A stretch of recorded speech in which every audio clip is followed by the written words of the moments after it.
2, 1, action!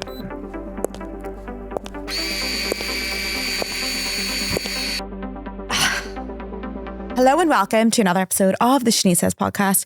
This week we have Alexis Fernandez. That's right, isn't it? That's right, yeah. She is a neuroscience. She's just you've done a master's in neuroscience. When did you finish that actually? I finished that in 2021. Oh, amazing. Yeah. So you're well equipped for this podcast today. Thank We're you. going to talk about all things brains and neuroscience. You also are an author. Mm-hmm. Now, I was at breakfast this morning with my friends and they had all read the book. You're kidding. And everything. And I That's was so like, because cool. they've been here for years as well. So I've only got back here a year. So I've only really found out about you last year when someone sent me your podcast. Oh, so I've that's only amazing. started obsessing now. Yeah, And they were like, no, we've all read her book. She's amazing. So you That is have so the cool. neuroscience of self-love Yes. and be bold. And be bold. Yeah. Yes. Yeah. Amazing. Thank you. Welcome to the show. Thank you so much. I'm really excited for our conversation Yes, today. I am so excited because I love neuroscience and I've dabbled in it because when I was in training, we had to learn neuroscience for meditation training as well and how it affects the brain. So I just wanted to talk about like how you got into neuroscience. First of all, actually, I want to say how much I love your podcast as well. Thank you. Because I feel like you're similar to me. Like you were a little bit of a shit show. Yeah, And that's then right. you just became obsessed with Yeah. something and you became so passionate and Totally. you're so honest in your podcast. You're so honest. Like, and it comes from your own experiences. You're not there spitting facts. Yeah. You do spit Yeah. some good facts. Thank you. But I try. you also have really good intelligence and Thank you. you put it in your own experience. Yeah, I try to as much as possible to try and like weave in my own stories or even, sorry to my best friends, but even my like friends' stories and family stories. Because I think a lot of people, the moment you give an example, especially if it's a personal one, people instantly like their guard gets dropped down and they're more willing to listen. They feel like if you're being vulnerable, they can be vulnerable. Mm-hmm. Yeah. Love that. Okay, so what we're going to talk about today is neuroscience, the brain. Mm-hmm. But for anyone who doesn't know anything about neuroscience and the brain and how we can utilize knowing stuff about neuroscience to implement things into our life, I'm interrupting this podcast to talk about our sponsors, BetterHelp. BetterHelp is an online therapy platform. And in this week's episode, we do dive into a lot of different issues, especially with high anxiety, high stress, and lack of sleep and what it does to the brain. So some of you may know that I did suffer with insomnia a few years ago before I addressed all my issues and before I started therapy. And one of the best things I ever did was address my sleep. When I realized that I wasn't sleeping and it was drip feeding all throughout my life, I realized that I needed to do something. And that is when I started therapy. And if you are really, really struggling with your sleep, then I highly recommend to address it. So if you want to give therapy a go, you can get 10% off your first month with betterhelp.com/Sinead. That is betterhelp.com/Sinead. How would you begin to explain? I mean, I suppose we could begin to explain like the different sections of the brain and how we can utilize them. Yeah. Like- And I feel like, I guess the first thing when I talk about why people should be interested in the brain, it's because everyone's interested in psychology. You know, we're all interested in the mind. We all have one. We all know what it's like to feel anxious. Most of us have experienced heartbreak. We know how consuming our thoughts can be for the good and for the bad. But when you understand that the brain and mind is so heavily linked, they're different, but they're so heavily intertwined. You can't have one without the other. And when you understand that physical things that you do can impact how you think, how you reason, how you experience life, you're going to hopefully become really interested and really passionate about the actual setup of your brain, you know, because I think we're past that point in our life of this positive psychology of just think good thoughts and that's it. We're past that now. And I think it's really nice to see people really interested in more. I want to know more. I want to know how. How do I change my brain? How do I rewire? And understanding, getting a deep foundational understanding of the brain will actually help you genuinely change how you think, change how you perceive things. Everything in life is based on how you perceive something. There could be the same situation and someone can experience it and laugh their head off and be like, wow, that was so funny. And the other person could look at it being like, that was horrible. I never want to do that again. I hate it. So it's all perception, and you can train your brain to perceive things differently, no matter how old you are, no matter how ingrained a thought is. And I think it's really, really exciting that no matter where you are right now, whoever's listening, like no matter where your starting point is, there's so much change that can be made. Yeah, because people begin to look at their brain whenever their brain's kind of in a bit of a mush. So when people are really wrapped around that monkey mind, automatic negative thoughts, and they become like overwhelmed that they end up having their anxiety disorders and stuff like that. Yeah. How do we know? Well, I suppose where you need to begin really is where these automatic negative thoughts come from. Yeah, totally. And like what part of the brain is more active. Because I feel like when I started to learn that, I started to learn like, okay, I need to take control of my brain and strengthen the different parts in order to get out of this monkey mind or emotional brain that I'm in. That's right. That's right. So and you'd understand a lot of this with meditation, because meditation is one of the key tools that you can use to have brain regions communicating with each other. And there's incredible studies that have been done on people that meditate and how highly connected brain regions are, you know, through scans and stuff versus those who don't, or those who are highly anxious or highly stressed. But it's really interesting to look at, so to your question, where does this all stem from?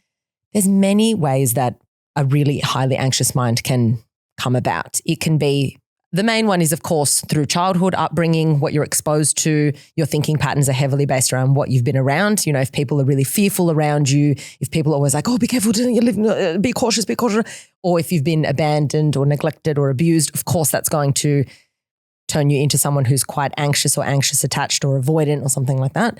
But then, of course, it can be a really horrible thing that happened to you. You could have had a really secure upbringing, really secure life, and then you just had the worst heartbreak ever, or a really traumatic situation occur to you. And then that's going to heavily impact how you then react or experience things in your life. And you become super anxious, super fearful. You can never take risks. What's happening here is this is your brain protecting you. So always look at your brain as it's only doing what it's been trained to do. It's not against me. It's not, there's no battle between you and yourself. It's your brain's just trying to make your life easier. If you're constantly in this position of, I'm scared, the brain's going to be like, all right, you're scared. I'm going to protect you. I'm going to make sure that you don't do that. Every time you see a person that you want to talk to, I'm going to say, don't talk to them, because I'm trying to protect you. So it's just retraining the brain to perceive it differently. And then the moment you do that, then the brain will be like, oh, you want to be social? I'll help you be social. I'll put you out, so it's your ally. It's just going to do what you train it to do. The way to train it, so your emotions happen in your midbrain. That's the most primitive part of the brain. So if you go back, this is what a lot of like lizards, like most creatures with the brain have this primitive emotional fear, flight, fright part of the brain. Okay. Is that amygdala? Amygdala within the limbic system. Yes. Okay. Yes. But the midbrain is where, correct. And that's like right in the center of the brain. Then as the brain, has developed over thousands and thousands of years, it's, you've gotten bigger and bigger, especially with humans. And then the very, very top layer of the brain is called the neocortex. And that's like high function thinking. That's why we have so much, when you compare humans to other mammals, we can really, there's a lot of forward thinking, executive thinking, a lot of like problem solving and all of that we're capable of doing. PFC. Yes, prefrontal cortex. Correct. So that's in the prefrontal cortex, exactly. Yeah. Do you know which way I like to describe it? It's like a policeman. It's like, yes, no. Yeah. Think about this way. Think about what will happen then. Yeah. And it's like a little really policeman. Totally. And it's so interesting. You look at people with damage to their prefrontal cortex and they can't understand the consequences of their actions. They're really erratic. They're rude to people. They don't it's really, really interesting to see how they behave versus someone with an intact prefrontal cortex. Do you know what I used to say to people? Because obviously I used to talk about like cheating and stuff a lot. And like obviously isn't it men that don't have their PFC until they're 25, 28? Well, yeah. People can't, humans in general don't fully develop, but women do develop this emotional intelligence younger than males do. Yeah. But it's not until like your mid to late 20s that's fully developed. That's why I always say this to people, like, when they're really younger and they get cheated on, I'm like, that man does not have his policeman. No. It's not fully formed. No. It's not like because they're emotional brain and they're like in their emotion and they're in their like, what do you call that when they just want to have sex? Like they're emotional. They just want to act on dopamine and they want to get it. They don't have that policeman to be like, yes, no, think about the future, think about what you're going to lose. Totally. So I'm like, when we make stupid decisions, when we're 100%. 100%. And there's an actual evolutionary reason as to why it takes so long for the prefrontal cortex to be formed. It benefits evolution. It benefits mankind, humans, to not have such a cautious approach when you're young. It's important when you look at it from a really primitive perspective. You need humans to go out, explore, take risks, be what, and then when you have a family, that's when you've got to be safer, more protective, more whatever. So when you look at kids or teenagers when they're skateboarding or snowboarding, you're like, whoa, how are they so fearless? How in general, they're just a bit more of a daredevil. And then if I was to stand on a skateboard, I'd be like, like I don't want to fall. I'd be, they just don't have this idea of I'm going to get hurt. They have this idea of adventure. Yeah. And that's on purpose. So I guess when you're really young and you think, why can't they see things the way it's just not built like that at that stage. So I think it's really important. Yeah. If you are young and listening to this podcast, like you just can't get people to reason, especially like if you've been cheated on or dumped, that reasoning center is not how you want it to be at that age, Okay, sorry, I interrupted you there. Okay, so for the prefrontal cortex. Yes. Okay, then we have the midbrain, Exactly. the amygdala. Exactly. Okay. So people that are really, really highly stressed and anxious, anxiety is a form of stress, are really driven by this limbic system, the amygdala, the emotional part of the brain. It's not to say that prefrontal cortex isn't working. It is, but it's working independently. They're not working together. So it's still working in like other parts, other things, other processes within your day. But when it comes to how you respond to emotional things that cause a big reaction in you, it's all emotion. And when you look at someone who's highly stressed, chronically stressed, you've got higher levels of cortisol. Cortisol actually impedes brain regions connecting better. It does it kind of gets in the way of this synaptic plasticity that we talk about. So you've got your neurons and then the synapses are the connection between the neurons. So when you've got higher levels of cortisol, you don't get as much synaptic plasticity. The brains of people who are chronically stressed under scans are actually smaller. The volume is smaller than those people who are not. Mm-hmm.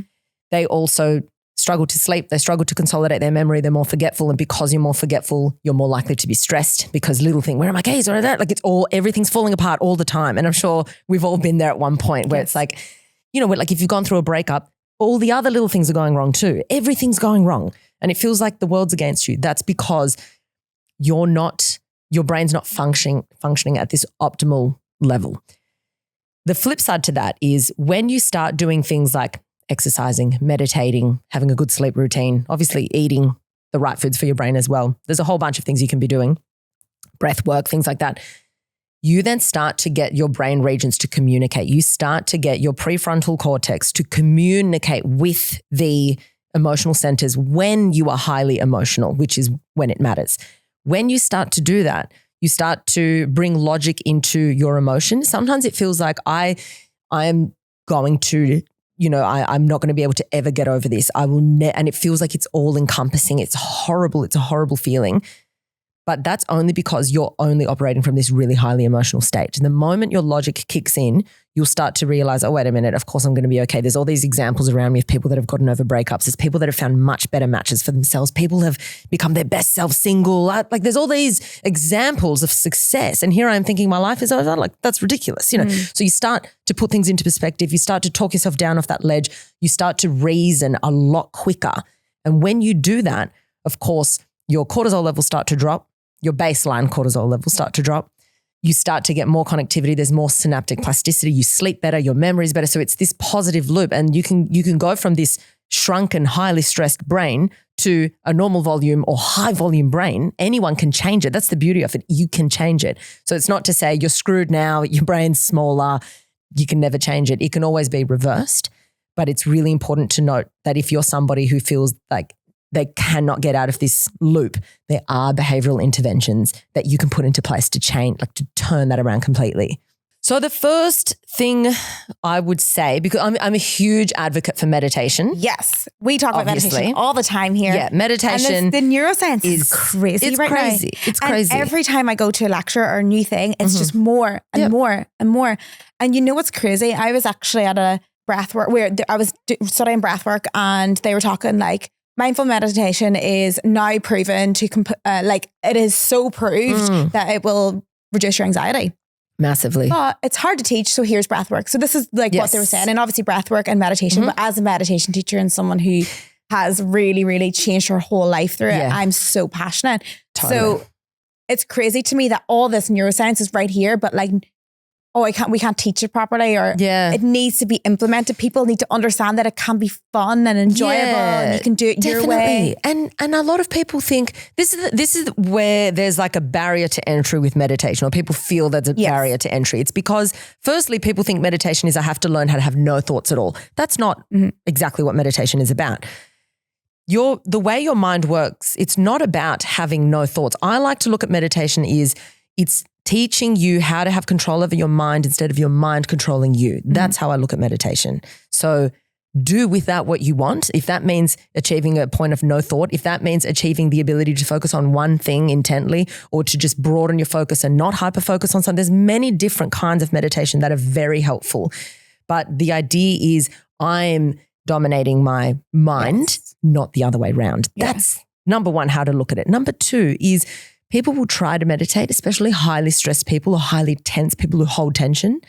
And they'll start and, the meditation, relax. Okay, I've relaxed my legs, but now my hands are tense and now I've relaxed my hands and now my legs. So then they think, I can't meditate. That's not me. Don't talk to me about meditation. Can't. But it's like a muscle, I'm not going into the gym trying to deadlift 100 kilos and saying, not for me, the weights are not for me. That's my first day at the gym.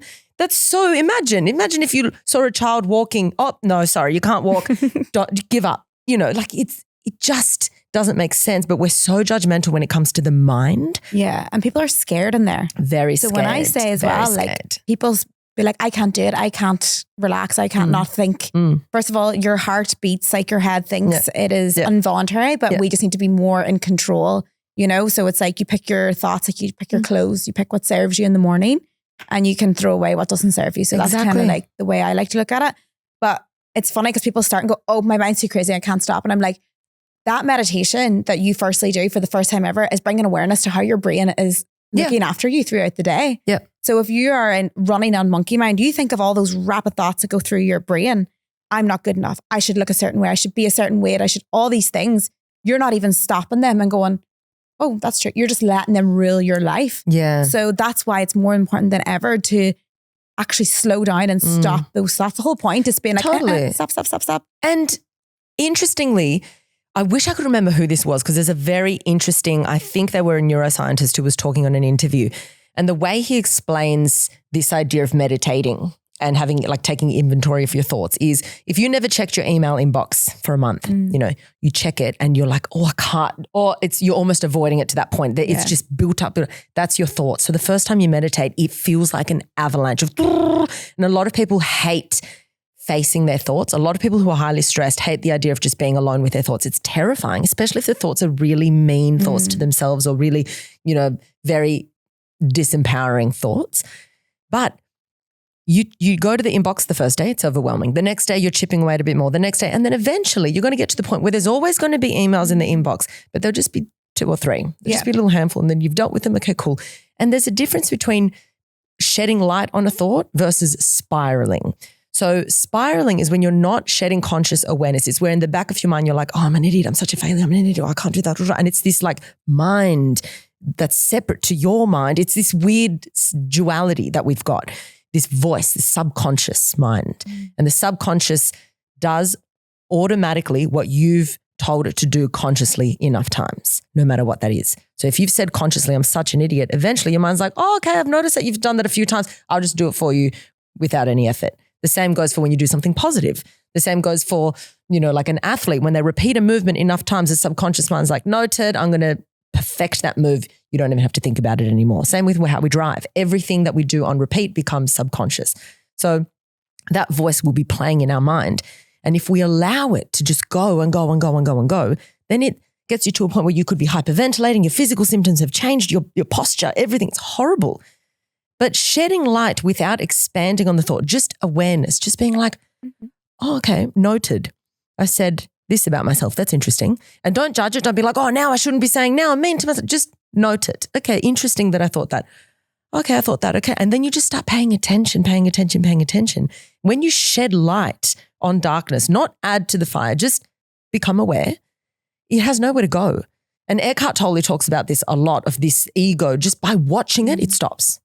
It's really, really interesting. And that's what meditation provides. It provides this hyper awareness of just the now, of what's going on right now. It's not saying, oh, really? I think I'm a failure. Why do I think I'm a failure? Let's go into that. It's not about that. It's just, I'm really interested to see what thoughts arise. I'm just going to watch the thoughts that are cropping up next. And then they start to, and then eventually you get to a point where you're really at peace. And then it's one thought here and there, but it's not this avalanche of horrible things that you're thinking about.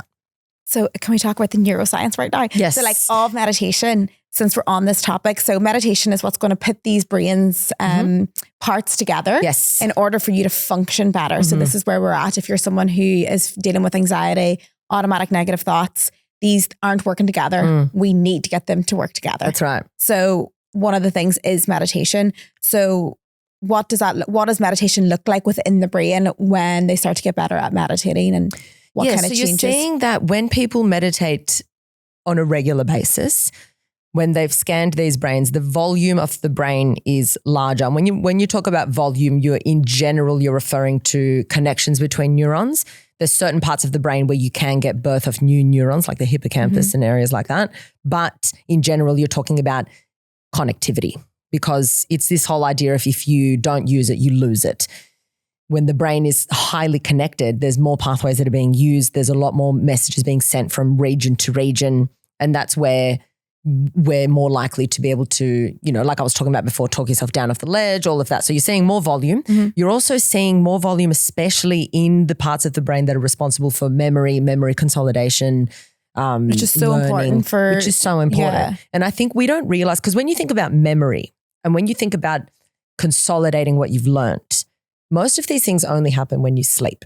So when we go to bed, when we sleep, that's where short-term and mid-term memory starts getting consolidated into long-term memory. That's where everything you've learned in the day gets kind of packaged properly and put away in the brain. So when we're highly stressed, we're not sleeping properly. Meditation helps you sleep better. It's all like, it's so multi-pronged. So you're sleeping better. You're getting this memory learning consolidated. A lot of people think, oh yeah, memory. Okay, I remember my childhood. Memory is so important for our happiness. Yeah. And It's also so when we're important for our older, when mood. we're and we don't realize how much, if you're focused and aware and paying attention, your memory serves you beautifully. You won't be scattered. You can actually get things done in quite an efficient way. And so much of that has to do with our memory. We just think memory is like a long-term thing. Short-term memory is what makes or breaks a good day. So when you're meditating on a regular basis, things don't just slip out of your mind. You're aware. You're paying attention. You're more present. You're not, how easy it is we've all had such a scattered day, and we're so used to having our attention scattered that we think it's normal. And we've got, putting ADHD aside, we have an attention problem in general in our society. That's why I got into all this as well. Like the attention span, it kind of began with myself, my own attention span, and realizing it was quite short. And, I always say to people as well, like if you are going on Safari to search something and then you leave Safari to go onto an app to wait for Safari to load, you have a low attention span. Yeah, of course. Yeah. And we need to address this if we are people who want to have purpose. Because if you want to have purpose, drive, happiness, you need to do boring shit. Yeah, you have to. You have to do accounting. You have to read books and research. You have to do all this stuff. So that's when I realized that when I found my true passion, that, meditation and all these things was so important, because I needed to focus. Totally. And I'm going to go into boredom now, because you just brought that up and it's such a good point. But boredom is so crucial, so crucial for our happiness, because, and it's not necessarily like I just have to be bored, but it teaches you so much. That's the time when you have a bit of insight. So many great ideas happen when you're in the shower, or when you're going for a run, or because you're not being distracted. When you're being distracted by something that's highly entertaining, you don't have the ability to be creative. Your creativity goes out the window. All the things that make us truly happy and truly feel on purpose has to do with creativity, whether it's a creative conversation, whether it's, reading a book that's causing me to imagine what the scenes of that book look like. I'm using my brain while I'm reading a book. I'm not just like watching something and not having to use my imagination. Like there's so much that you gain from this boredom or low stimulation activity for the brain. So when you do that, you actually become more creative, because your brain fills in the pieces. You start to become really creative. You start to think ahead. The creator of Spanx, she used to drive around and ideas would come to her. And so she'd schedule in time to just drive, because when she was driving, she wasn't doing other distracting tasks. And it's once you know how to drive, it's pretty mundane. And that's when the idea of Spanx came to her, when she was driving, because she was like, this is my ideas time. And she was like, now it feels too expensive to do that. But that's how you form ideas. For me, I always say, try and find even just a pocket of 20 minutes in the day where you're doing a relatively mundane task with no other distraction. So if you're cooking, make the first 20 minutes in silence, just chopping, prepping. And then you can turn on the TV or listen to a podcast or whatever, but train yourself and see what comes about. You'll be amazed at what you have in store that's untapped, because we are so obsessed with constant entertainment now, which we've been kind of trained to be that way. So it's not no one's fault specifically, but that's just how we've been geared to behave. And so once you actually like pull away from that, and instead of having the apps use you, you use the apps, then you'll realize, wow, there is so much I have to offer. I'm actually really creative. I have so many ideas that I could explore. And that's where you start to really enjoy your life and really your moods turn around. Yeah. I actually did a reel about this once recently because I wrote an article on it, and it was about, because I did a digital detax as well. Do you do them? Yeah, they're the best. So just like turn off my phone. Yeah. Well, not turn off my phone, but delete all my apps. I love that. And have a dopamine detox. Well, I've also done a lot of silent retreats, which will fully take you away of your dopamine detox. And when you're on a silent retreat, guys, the amount of ideas. I even heard of have you ever heard of Vipassana? Yes. So it's like the hardest meditation retreat ever. So it's like 10 days. You have to meditate for like 14 hours a day. They wake you up at like 3 o'clock in the morning to meditate for 8 hours. It's crazy. God. You're not allowed to write. You're not allowed to read. You're not allowed to do anything apart from meditate. But there was this person that wrote like a book on like a toilet paper, like with something, because they had so much so many ideas. Yeah. But anyway, So no, it's crazy. And and like they need to implement time to be bored and to just get their juices flowing for sure, and have a dopamine detox. Totally. Trying to get people to turn off their phone. So I do silence in my retreats and trying to get the phone off them gals. They have every excuse under the sun. They do. They hate every minute of it until after, and then they miss the piece. It's a fixation. Yeah. It's a fixation. And for some, it's legitimately an addiction, a behavioral addiction. Yeah. Like we are genuinely addicted. If you are, without consciously choosing to, if you are grabbing your phone without making the conscious decision, where is my phone? I need to call this person, or that's an addiction. That's a compulsion that you've got. And when you look at behaviors, and we were talking about meditating, we were talking about connectivity within the brain, you also have to look at like how the neurochemicals in the brain, play a role in the structure of your brain. We're talking about dopamine just now. There's 2 ways of releasing dopamine. There's the quick hits, addictive, obviously not dumb great. Dopamine. What was that? Dumb dopamine. What's that? Well, is it not like quick dopamine? It's like quick pleasures. Yes. Yeah. And it is. And it's these like quick hits. And what happens with that? So the problem when you do something that spikes your dopamine, and if you're wondering, well, what's the difference between the two? One requires zero effort, one requires effort. So the one that requires zero effort, relatively speaking, zero effort, is things that you're getting this quick hit of dopamine. It's a rush. So we're talking, for people who gamble, the pokies. We're talking likes on Instagram, apps on the phone. Instagram, all that kind of stuff. That is your quick hits of dopamine, checking, this like checking obsession we've got.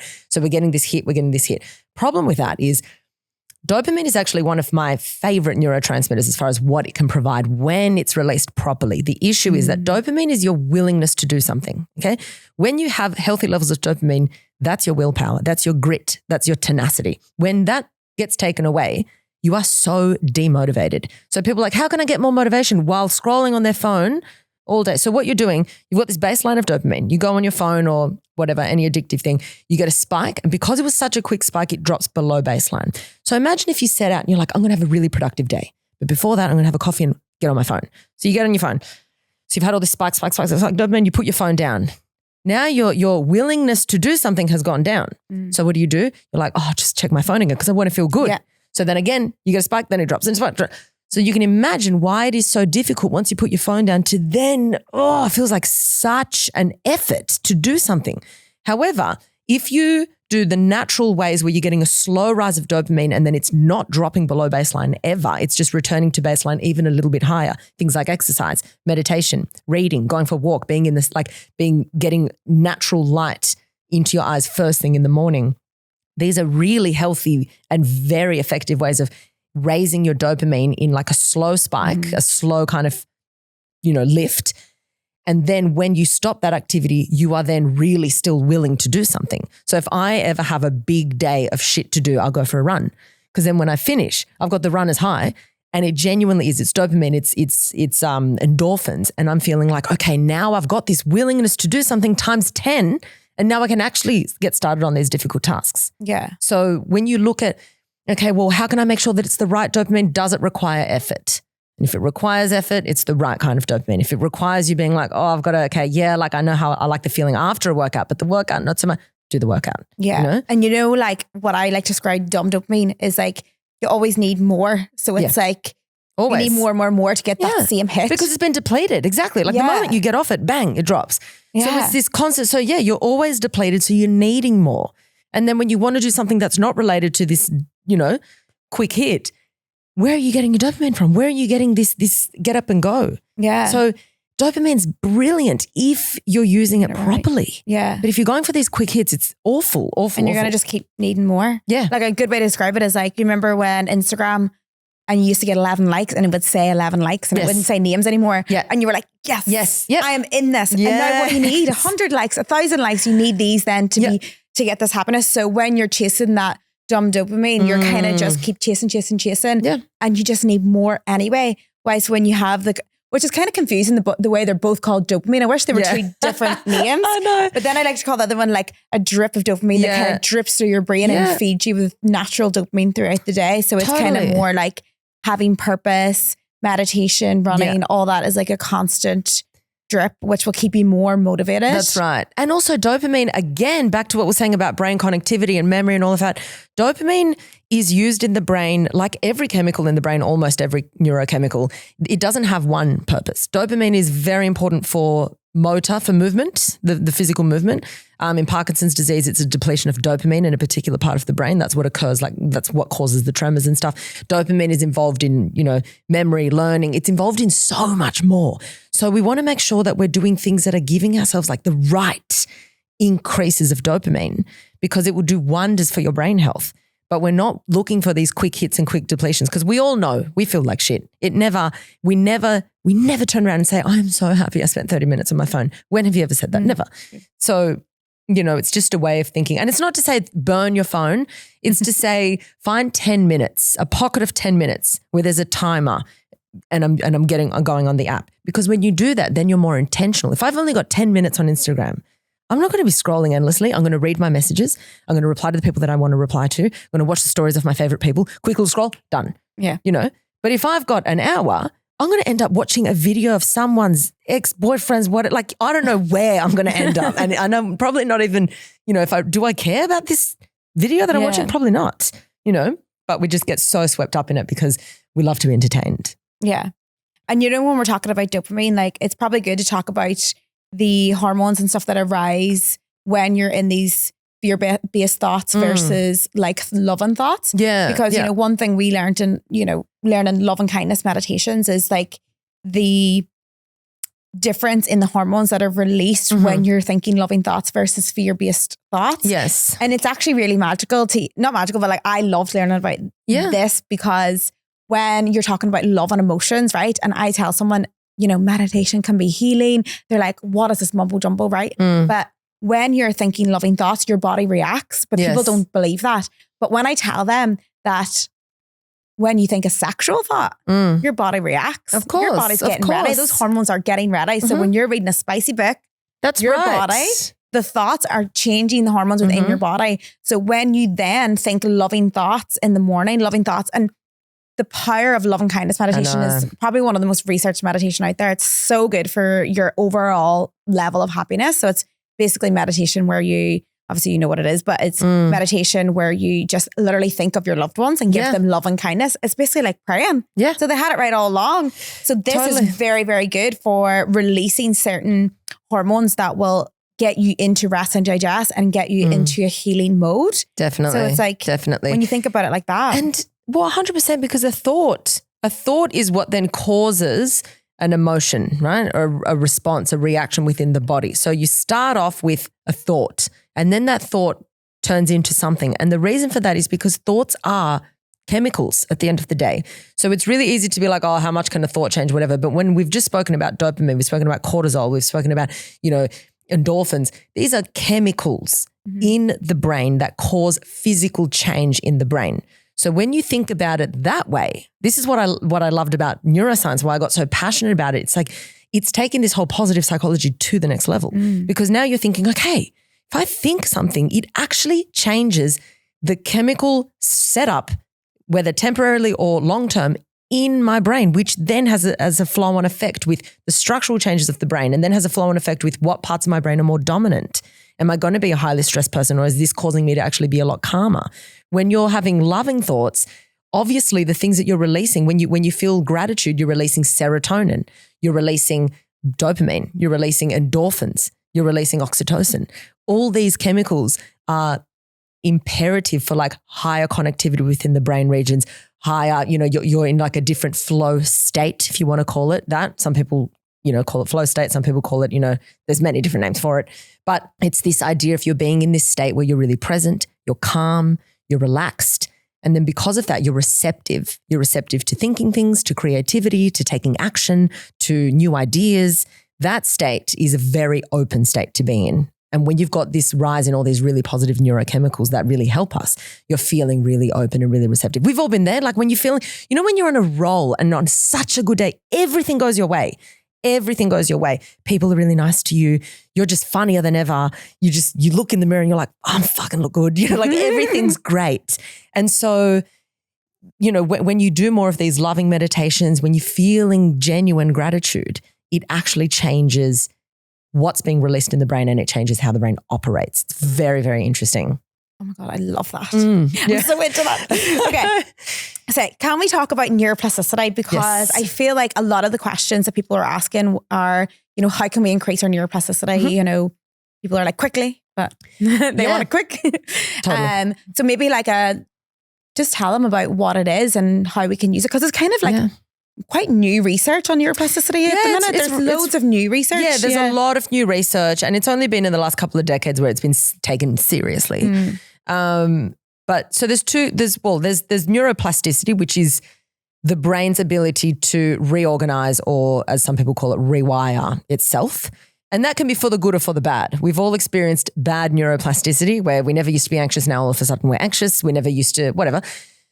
But then there's the positive neuroplasticity where we've learned a new skill. Then there's structural, because this is all functional neuroplasticity where we're talking about, like when you learn a skill, when an athlete learns something, that's literally parts of the brain that are being strengthened and a lot of energy going to that brain to perform that task that the everyday person could not perform. That's that kind of neuroplasticity. Then you've got structural neuroplasticity where someone has a massive head injury, for example, and then all of a sudden other parts of the brain are taking on the role of that part of the brain. Or for example, if someone became blind, all of a sudden their hearing is heightened, and their ability to feel is heightened more so than the everyday person, because vision takes up almost a quarter of the brain. So now if that's not being used, all this energy is going into the other senses. So you're seeing this functional neuroplasticity as well. So you're seeing already the brain can reorganize itself. Then we've got something called self-directed neuroplasticity, and that's what your listeners are probably referring to. And that's where you can, through your thoughts and actions, change your brain, change how you perceive situations. You can go from being someone who's really timid to being confident. You can go from someone who's always thinking negative thoughts to genuinely like being happy in your own skin, who's always comparing themselves to being like, I can live alongside people that are doing better off than me and not feel like I'm in competition or not feel that I'm being attacked, so that can be changed through this self-directed neuroplasticity. And that's done through a combination of thoughts, actions, habits. Habits is a huge one. But when we talk about thoughts, so let's talk about affirmations, for example, because affirmations are a really, I think, a great tool, but I think there's a lot of misunderstanding with affirmations. I think some people who are in a really, really difficult position, they find themselves in a really stressed, difficult position in their life. And then if someone says, well, just say, I'm rich and I'm beautiful and everybody, they're like, I'm not though. And I feel like shit. And that statement feels like a lie. And so then of course it's almost frustrating when you're that low and you're trying to reach for a thought that feels so out of reach, that's so like stranger to you. So what I say when it comes to affirmations is we've got to get to a point, because a thought when it comes to affirmations, it's not just the statement. You can't just say something. You got to feel it, Yes, right? It's yes. all about the feeling, because the feeling is what's releasing these chemicals, and you're trying to act as if until your life is a mirror of what you're believing. Okay. So that's what the point of an affirmation is. But if you're not believing that thought, if you're just saying it, repeat, nothing's going to change. You've got to feel it. So how do you feel it? I like to think of affirmations as like a ladder.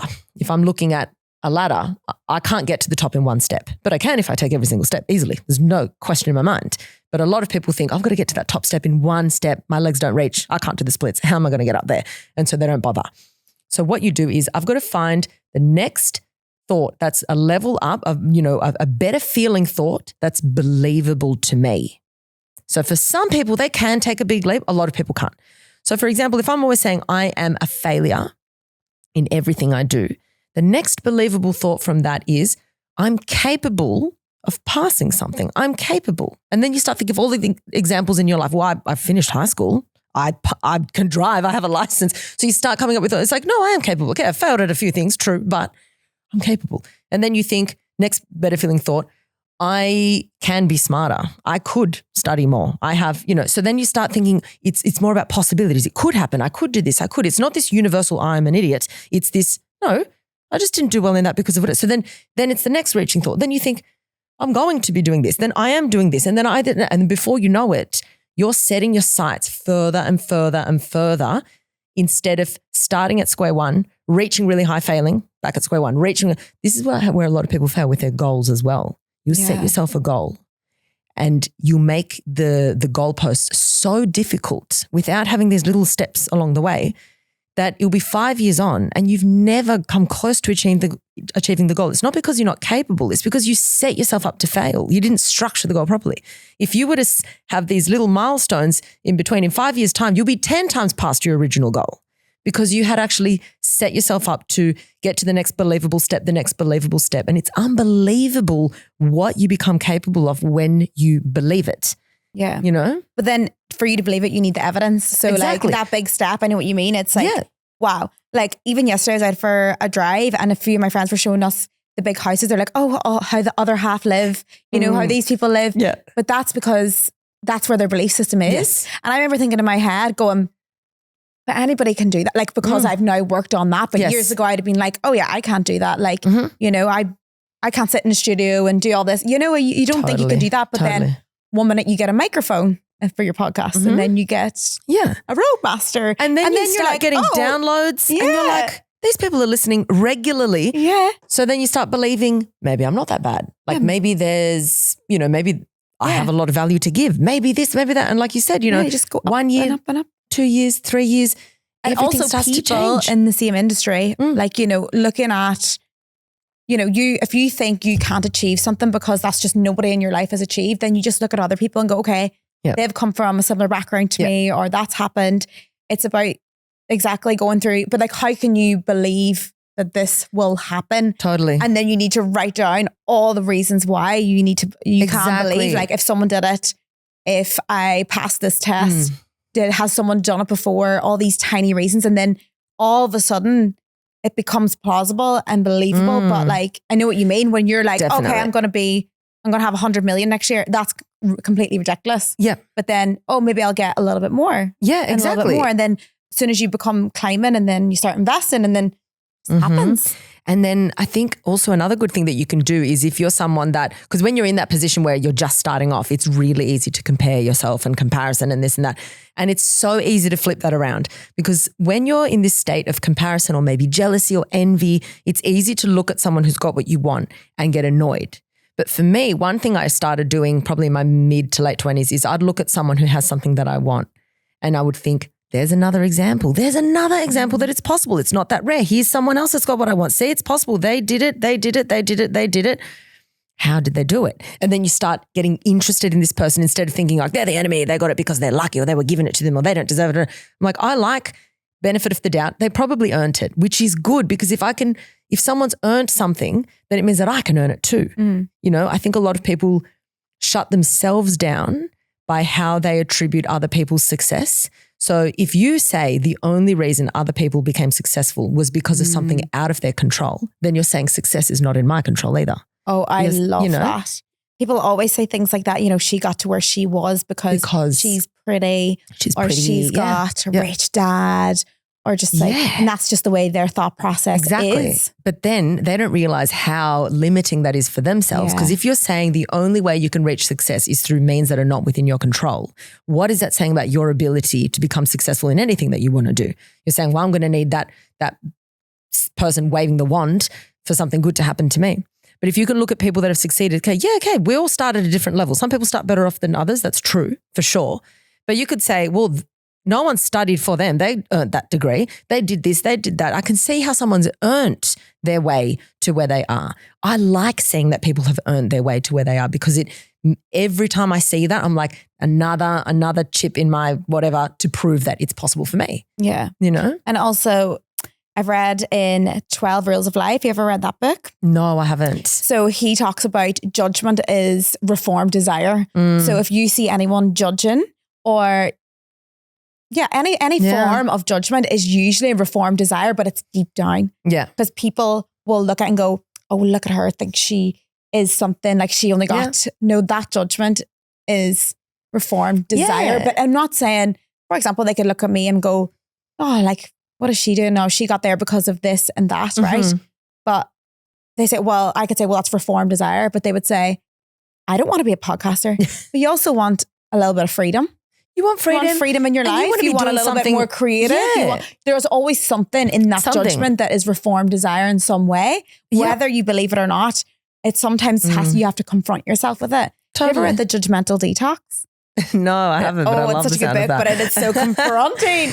I thought it was going to be a book about how to get rid of people's judgment so I could strive. Yeah. But it's actually about going into your own judgment. And then when you address how you judge everything else and other people, then you can let yourself be free. Yeah. And then you can start to believe as well. So you need to look at your own judgment first. It's so interesting. And it is really good to look at your own judgment, because, you know, it's a lot of it is an automatic thing that quickly comes up, which is fine, because, you know, like a lot of things are ingrained beliefs, whatever. But the main thing is, how do I then nip it in the bud and just pay attention to it? It's, you know, a lot of things that I talk about as well on the books or podcasts. It's not about having the perfect mind that operates perfectly. It's not about never being anxious or never getting sad. It's about, when this arises, I have the tools to deal with it. That's what it's about. Because I don't think the perfect quote unquote brain exists where someone's always happy, always peaceful, always. But you can get close to that because you know how to tackle no matter what thought comes your way. The same goes with judgment. I think it's important to, instead of when a judgmental thought arises, that's a moment that you can learn from yourself. You're like, 100%. Interesting that I've thought about this. Why? And then you can change your thought then and there. Yeah. So it's really cool to use judgment as a teacher. Every time you have this judgmental thought, being like, okay, what can I learn right now? Like, what do I want? Obviously I'm desiring something. Obviously I want something from this person. If I'm jealous, instead of pushing that person away, how can I bring them in? How can I learn from this person? I obviously want something that they've got. Why don't I collaborate with them and hopefully talk to them more, you know? Yeah. And then it's so, even when you're younger, I remember when I was, you know, at uni or at school, and there would be someone you'd meet in a new group, and instantly it was always the people that I felt the most threatened by that I ended up loving the most. And it's because you had some sort of interest in that person. Either they were the loudest in the room and they were really bubbly. I'd go on an exchange and there'd be a new student there who was really fun. And initially I'd be like, oh, I don't know if I like that person. And then before you know it, you guys are best friends. And that has happened so much. So often you hear about when people became friends, they didn't like each other at the start. It's because they're drawn to something which they like, and then they feel threatened. And then that threat is like, I mustn't like that person. So it's, next time you feel threatened by someone, be intrigued, be interested, be like, is this person my next best friend? Like, what can I learn from this, you know? Yeah. Okay, right. Where were we? Okay, neuroplasticity. So we already talked about the ladder. Yes. Anything else that we can do to, obviously meditation is very good for neuroplasticity as well. Another thing that I learned, I think I went to, I don't know, did you go to the lecture? Who was it? No, it wasn't Eckhart Tolle. No, I can't remember. I went to a lecture and he said the new research on neuroplasticity is if you're doing the same thing every day, you're losing neuroplasticity. Like if you're doing the same routine thing every day, but if you change up your life, you gain neuroplasticity because you're learning new things. And then in turn keeps your brain younger. Yes. Right? Okay. So there's an important thing. So I'm really big on habits, but also the importance of always learning something new, always, always, always. And one of the things that keeps your brain healthy into old age, that staves off neurodegeneration, is the learning of something new. It's not the mastering of something. It doesn't matter. So if you've mastered whatever skill that it is that you want to master and you think, well, I'm better off than all those other people around me. I've already mastered it. I can just sit and relax. You're not actually better off. It's the effort that makes the brain stay healthy and stay really active. It's this constant effort. So I think it's good to do the same things again as far as like a morning routine or as far as like things that are going to save you time, get you not being distracted, be efficient so that way. But then you need a portion of the day where you're always growing and learning. And it doesn't have to be related to your career. It doesn't have to be this big philanthropic thing. It doesn't have to be this larger than me. It could be the most basic thing ever. Pick up an instrument that you've never picked up. Learn how to do a Rubik's Cube. Start doing puzzles every single day. Learn a language. Do something, even if you don't ever have to share it with anyone, even if it's embarrassing. It's this, I'm making my brain try something new. It's effort, effort, effort. And when you master it, move on to the next thing, onto the next thing. You should never be done learning, never. And that is what keeps the brain super active and that and social connection. That's one of the main things for neurodegeneration is the people that there's all these studies that were done, which we worked quite a bit on these studies when I was doing the masters on centenarians, people that are older than 100 that are thriving, their minds are great. All of them still worked to an extent, whether it was volunteering or whether it was actual work that they were paid to do. All of them had a really good social community and not just family. I think a lot of old people just then rely on their family, but it's a different kind of social interaction. Especially when they're really old, a lot of people think, it's like their family comes to see them because they're old, but they don't have this banter, this social fun. The ones that stay young at heart and young at mind well into their hundreds are the ones that have a social group of their peers, people around their age where they can, just joke around with and play. And it's social. It's not, my family's seeing me because they feel sorry for me, So it's this social interaction. It was this always contributing, always working, always learning, always doing something. Those two things are crucial for your health span because we always talk about living long. Why do you want to live long if the last 10 years you got dementia? It's about how do I extend the longevity of my brain health? You know? And then neuroplasticity. So for the people listening, when you've got more of it, that makes you more aware. So the analogy that I use for this neuroplasticity is when you look at your brain, imagine that your brain's a tree, okay? If you had X amount of leaves, not that many leaves on the tree, as you have an injury, get older, get disease, have something where you are bedridden for a few months because not moving is really bad for the brain. So have something where you're not, where you're bedridden or whatever.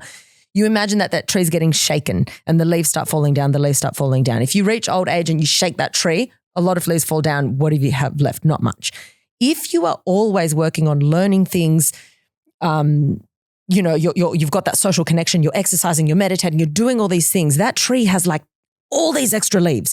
So yes, when you shake it, the leaves are going to fall, but there's heaps of leaves left on the tree. So it's kind of like, that's how I liken connectivity within the brain to as you age. The leaves are always going to be falling off. But with all these exercises, with this neuroplasticity, with the creation of new connections and in some areas, new neurons, always working, you're going to be hit with blows, but it's not going to shake all the leaves off. You're going to have this insurance, this foundation of more connections, more, you can lose more and still have a healthy, mind, a healthy brain as well. Yeah. And then you're going to be more sharper and it's going to be better. And you can be, because that's going to, neuroplasticity is it's going to keep the neural pathways as well between like the amygdala and the prefrontal cortex. Yeah. So that's going to allow you to, because as well, sorry, I'm going off topic. Well, I'm not really, but like triggers when you're in a highly emotional state. Yes. Would that neuroplasticity help you come down from those triggers a lot more? Yeah, totally. Because that's again, that connectivity between the prefrontal cortex and the areas in the midbrain, the amygdala and things like that, 100%. And the more you work on these activities, and it sounds really basic because it is. It's basic. It's get up in the morning and don't get on your devices until at least an hour after waking up. That is like that first hour of the day is gold and we throw it away, so don't be on your devices in the morning. Have a basic routine so you can be efficient in the morning so you can get to your creative tasks later. Have a good sleep. Have good sleep hygiene in the lead up to the sleep. Meditate every day. Move your body every single day, and not for aesthetic reasons, for your brain. When you exercise, you increase blood flow to the brain. The more blood flow to the brain, the more oxygen in the brain. If you're not exercising, all those tiny, tiny capillaries start to die off and you're getting less oxygen to the extremities of the brain. You have to get your heart rate up for at least 3 minutes every single day of your life, no matter what. You know, that's how I look at it. I'm like, hard and fast rule. You have to do 10 squat jumps. Watch your heart rate go up. You don't have to do a class at the gym. You know, you've got to do it for your brain. You do all these little things. You know, go on social media, but limit it to 10 minutes at a time. In 6 months, you'll be amazed. Your anxiety will go down. Your happiness goes up. If you have depression, it will be positively impacted. Not to say that there isn't a space for medication. There is a space for medication for sure. But these things will definitely make a huge difference. Social anxiety goes down. You know, stress goes down. Creativity goes up. Happiness goes up. It's just these basic things that I just mentioned. You do them every single day. And you'll be shocked being like, why didn't I do this earlier? It's so simple. But a lot of us don't do those simple tasks. Yeah. And when I first started learning about brain and brain health, it's mad how much it changed my entire life. Because when you see a brain that's not fed right, that is when you start to get those neural pathways are obviously not connecting. And in turn means more anxiety. So I was like, if I don't eat properly and feed my brain, this is not going to work and connect together. That's right. And like, it's so fascinating to learn more about the brain and how it works. Totally. It's incredible. And that's it. And like we were saying earlier, you know, you can put yourself in a state that feels like such a deep groove, and you know, you'll have this connection of what it could be a habit that you've got. It could be a thought that you've got. It could be a belief that you've got. No matter what it is, you've created this groove and you've gone down that groove 1,000 times in your life. So it's really hard to veer off that path. But when you start a new thought, you're creating a new pathway. And it's really difficult to go through that new pathway the first time, because it's like you're going through the shrubs. You're trying to like break through all these shrubs to get to so it's really conscious effort. It's really hard to think about it. The next time, it's still really hard, but not as hard as the first time. Then the next. And before you know it, you've carved a path. There's no grass growing there. There's no trees in your way. You've got this strong path. The other pathway that you're no longer using starts to fade away. And we talk about cells that fire together, wire together. It's this thing called long-term potentiation, which is where you're getting, if you're thinking a thought, these two neurons, for example, are firing at the same time every time, again and again and again. The brain starts thinking, all right, well, this pathway is now being used a lot. I now need to nourish this pathway. I need to provide nutrients. I need to provide oxygen, blood flow to these pathways. Then the pathway that's not being used, it's not necessarily that it'll go away completely, but it will be diminished, because an action and a thought and a connection is expensive for the brain. It takes energy. So if I'm not using it, I will lose it eventually, because the brain's not going to be giving attention and nutrients to something that I'm no longer using. So these really unhelpful thoughts and habits that you have eventually can get like faded away to almost nothing because you've redirected. So I think a lot of people think, how do I eliminate a thought? It's not about eliminating. It's not even about overriding. It's about taking a different avenue. It's about just creating a new path in the brain. The first time it's difficult, easier. And then it becomes subconscious. Then there's all this, it's like it becomes a highway. Instead of this tiny little path, it becomes a highway. Yeah. And that's with anything when we talk about neuroplasticity, it's creating new pathways that we're choosing to take instead of the old habitual pathways that we've been stuck in. Yeah. And I was talking about this the other day on my Instagram about actually me living in the same place. And obviously I started abundance, and, you know, I think you might have had a similar experience to me. You had a really intense heartbreak and like was really low. Yep. And then so I went down really low, and then I was like, oh my God, I'm so low. And like the negative thoughts were so low that like it was like so hard to pull out. So then I had to begin a whole new version of me by doing things like abundance, meditation, gratitude. And it took a very long time. But what I first started doing was simply just doing my gratitude every day. And it just showed what you're talking about there is that I used to walk down those same beaches, like that same Sydney beach. Yeah. And I saw that video. And I was walking down and my head was down. I didn't even think it was nice or beautiful. I just thought it was a beach. Yeah. And now every day it's like, wow, it's so beautiful. Yeah. Because every single day I practice abundance, and abundance can simply be just writing 5 things you're grateful for, but different to the day before. Totally. So when my friends are really low, I'm like, I send them a message. I'm like, what's your 5 things today? They're trying to tell me the same things as yesterday. no. There is It's so like, no, many things. So, and then yeah. I'm like, you have to think, like it could be something like your fluffy socks. Yeah. Your bedroom slippers, how amazing. Yeah. Like, and then you So start to think true. of how amazing everything is because you're searching for it every single day rather Yeah. than searching for the bad.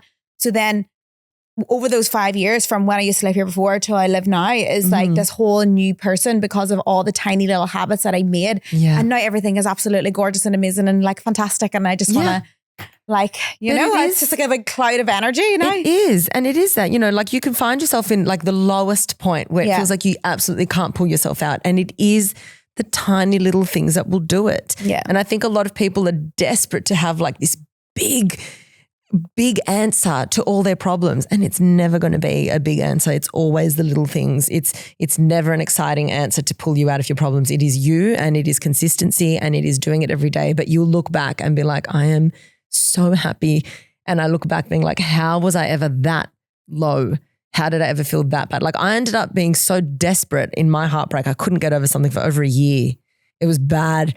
That I moved to Paris. Like I'm like, I'm done. I have to. And I just like moved to the other side of the world, which is extremely dramatic. But it was kind of this need to shake up my reality so badly. But you don't have to move to the other side of the world to do that. Not at all. You can. Yeah. I mean, love that. Big advocate for that. But you don't need to. Yeah. You know, it's ultimately always still going to be in your thoughts because you could be on the other side of the world and still have shit thoughts. Your thoughts come with you. I've been there. I did the exact same thing, except I come over here. You went over there. I come over here. Exactly. And then I came here and I was like, oh yeah, no, Yeah. it's not helping. Like But it's, then, you still have to work on your thoughts. Yeah. Sometimes the big change can help your thoughts, but for some people it doesn't. And you know what's crazy? And I'm sure you've experienced this in your time as well, is that we were never taught this. I know. Like they didn't tell us that we were going to get heartbroken, we were going to get fired from our jobs, we were going to be skint, and we were going to have all these negative thoughts. Yeah. They never taught us anything. Yeah, like how to be resilient. Yeah. I think a lot of people are in this fearful position of like, I don't want anything to go wrong. I don't want to lose my partner. I don't want to lose. But it's not about that because as negative as this sounds, you can't control what's going to happen outside of you. Your partner, you could think we're so solid. They could turn around and say, I don't want to be with you tomorrow. Awful to think about. Don't think about it all the time, but it's possible. So your job is to be like, okay, given that I can't control a lot that's not in my circumstance, what I can control is how I treat myself, how I'm going to be there for myself if the chips are down, how I can be resilient, how I can be adaptable. You know, I'm very in love with my partner, Tyrone, love him so much. But if he left me tomorrow, I know for a fact I'd be devastated, but I know I'd be okay eventually. Yeah. I'd be fine. I'm resilient. I know I'd get over it. Not straight away. Yeah, I was like that as well. And like know? obviously I've been through a heartbreak where like all my focus and happiness was on that person and our future together. Yeah. And then that was taken away. That's because like I put my happiness in something else that's Totally, not mine. totally. And then I had to work on that. And then I'm sure you had to work on that to get where you are now with your Massively. partner. And like Tyrone's not responsible for my happiness. Yeah. I'm responsible. And because of that, I actually have so much more fun with him because I'm not putting every time I'm down, I'm expecting him to be. I don't look at him as being responsible for my feelings. And he's the same way. So we actually have a much better, much more vulnerable, just healthier relationship than any relationship I've ever had. Ironically, because you'd think that, oh, but if they're my everything, that I'd be so connected to them. No, you're not, because then you've got so much fear as well. Then you've got your walls up. You can actually be more vulnerable when you are more emotionally independent. It's not to say that you can't rely on them. I rely on Tyrone for a lot and vice versa. You can still have that vulnerability in the relying. But as far as who's responsible for my shit, my thoughts, you know, when I've done something wrong, all of these things, when I'm thinking something, when I need to change how I believe in something, I'm responsible for that. So if you don't put that on your partner, you can show up as a better version of yourself to your partner. And then because of that, your relationship has more of a chance to thrive. And do you think that's because you know yourself more and definitely. you have things that you love? Definitely. Yeah. And if you're someone right now who's thinking, but I'm in a relationship right now and this is how I feel, do I need to end the relationship? No, of course not. You can always work on yourself while being loved by somebody. I don't believe that, you know, that thing of like, no one can love you until you love yourself. That's bullshit. People can love you when you don't love yourself. But the problem is that if you don't love yourself, you open yourself up to potentially very unhealthy relationships. You might be lucky and have someone amazing in your life who loves you, but then you also open yourself up to be with very controlling people, very, you know, potentially abusive people. That's what happens because you've set the bar so low that it allows for all like the trash to come into your life. But can you be with an unbelievable person and not love yourself? Yes, it's possible. Of course it is. but you always need to be working on loving yourself, because the issue is, even for those people who are in a situation who are loved, you're still not happy. And that just proves that when someone loves you, it's not enough. You have to do it for yourself. Yeah. And if anyone's looking for those little moments of how to love yourself and find yourself, I always know that I'm finding myself in moments when I'm in flow, or like when I'm reading books. So it's like about trying different things in your life. Like you could try a dance class, or you could try, and these are going to lead you to new different things. Totally. And you will feel this fire in your tummy. It's like me when I'm reading a psychology book, or you when you're in your neuroscience. Yeah. You just get this feeling, and it's like, so excited. I'm so excited. I can't wait to share this on my podcast. Like, it's so exciting for you. Yeah. And like for you to find yourself and love yourself, it's like you find those moments for you rather than it just be your partner and other people's like validation to your worth, 100%. I guess. Yeah. And you experience all your relationships so much better when you have that. Yeah. Okay. I feel like we have talked for an hour. Actually, you know what? Before we go, there's so many things. So many things. Because I literally was like, this is like a wee lesson for me. I was so excited. I was like writing down all my notes. Like, can't wait to brush up on all this. That's so good. There's so many I want to talk about. We're going to have to get you on again. But anyway. Definitely. Okay, right. The one thing I want to talk about before we go is sleep. Yes. And how not getting enough sleep affects your brain. And I'm saying this because my roommate does not sleep. Yeah. And I tell her every day, I'm like, how am I going to get her to try and get her sleep routine good? Yes. So I tell her, I'm like, if you don't learn how to sleep, you're going to age quicker. Yeah. That's what I always say to her. Well, definitely you do. So how does this affect us? Okay. So with your roommate, does she struggle to get up in the mornings? What is she does night shifts. Okay. Yeah, that's hard. That's really difficult. I know, but she needs to keep... But I was like, you can get out of the night shift now. Yeah, shift workers in general, and honestly, like, we should all be so grateful for shift workers, but they just have more health problems than people who don't work those shifts because of what it does to your sleep. Sleep is crucial to your health, and then getting the right amount of sleep as well. It varies from person to person, but you're looking at around 7 to 8 hours in general for adults. Teenagers need close to 10. Mm-hmm. It's a myth that old people need less or more. It's the same. And so for anyone that's listening who is a teenager or has a teenager, there's your excuse to sleep 10 hours because their brains are going through a huge transformation in their teen years, so they need more sleep. But when you sleep, certain things occur in your sleep that don't occur when you're awake. There's things like what I was talking about earlier where your memory gets consolidated, things get put into their place. You also get this big flush of cerebral spinal fluid that goes through your brain and flushes out any toxins, any free radicals, things like that. So you're actually clearing out, to put it simply, the garbage of the day when you're sleeping. Mm-hmm. This is where your muscle recovery happens. This is where any tissue damage recovery can happen. That does not happen at that degree when you're awake. It can't. Things that happen in like your deep sleep and your REM sleep, certain things that are happening with how you process thoughts. And this is where, a lot of studies think that a lot of your dreams are kind of like, while you're like, organizing your thoughts in your sleep and your memories and all of that, your dreams kind of might be a manifestation of like some random thoughts that are floating around. But ultimately you want to look at your sleep as your repair.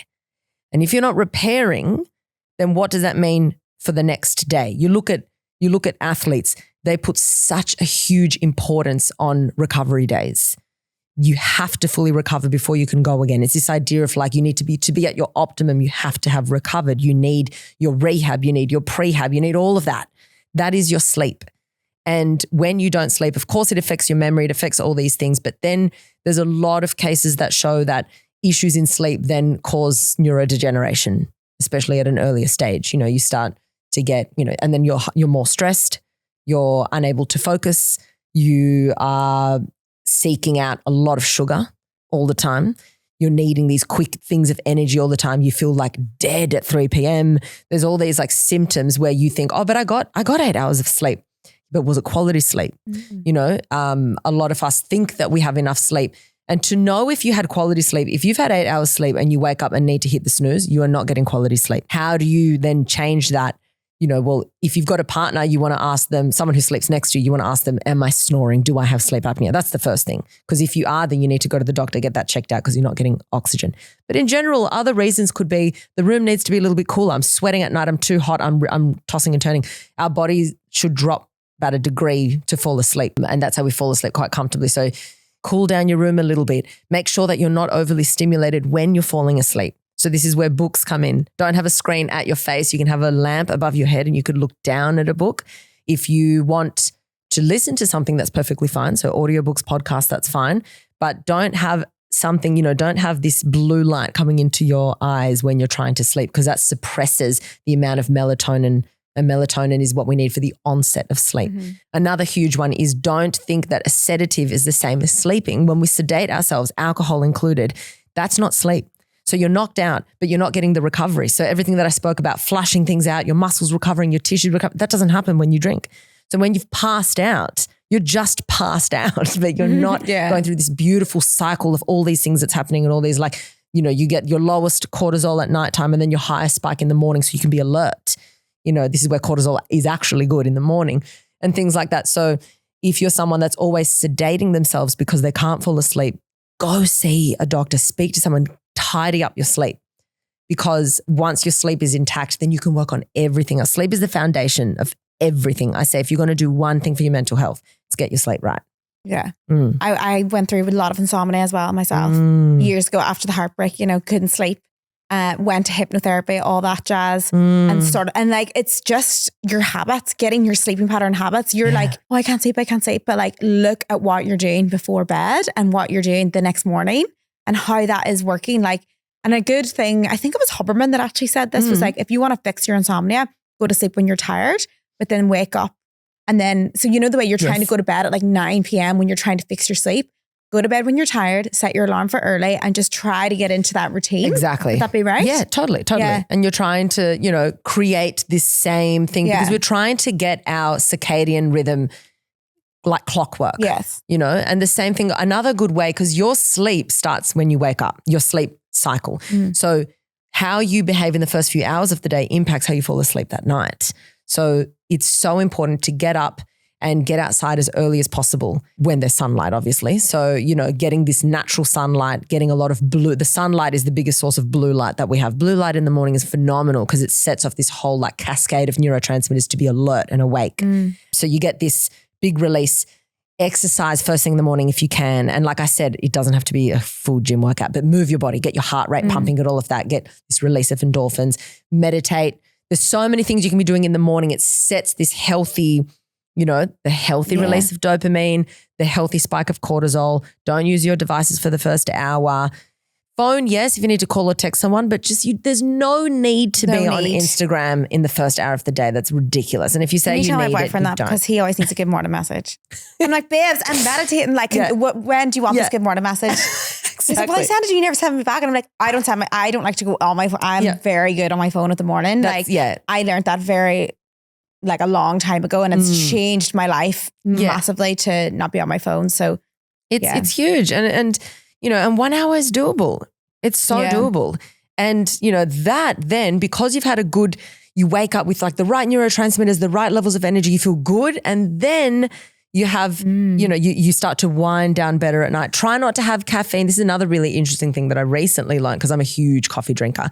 Try not to have caffeine after the early afternoon, ideally after midday. And I would have coffee at 5 p.m. And even people that can sleep, I could have a coffee and then go straight to sleep. But even people that say coffee doesn't affect me, I can sleep at 8 hours. You can sleep 8 hours, but you don't realize that it's actually affecting the quality of your sleep in that time. So just little things like that. Alcohol will, even if you just have one glass, is going to affect your sleep. I drink alcohol, absolutely, but I've limited it. I used to drink one glass on a Tuesday, one. Now I'm weekends, two nights a week kind of thing. Or if I'm going to, if I have a drink at lunch, then it's not going to affect me. If I go up for Saturday lunch, then it's not going to affect your sleep because you've had all these hours in between. But in general, if you're drinking alcohol every single night, even if it's a glass, that's affecting your sleep as well. So little things like that you can, tweak and think just instead of every day one glass, just 2 nights a week, something like that. Yeah. Okay. We better stop now. Although I could keep going. We could go for hours. I know. Anyway, thank you so much for listening. If you like this, don't forget to review and subscribe to the podcast. Thank you very much and have a great day.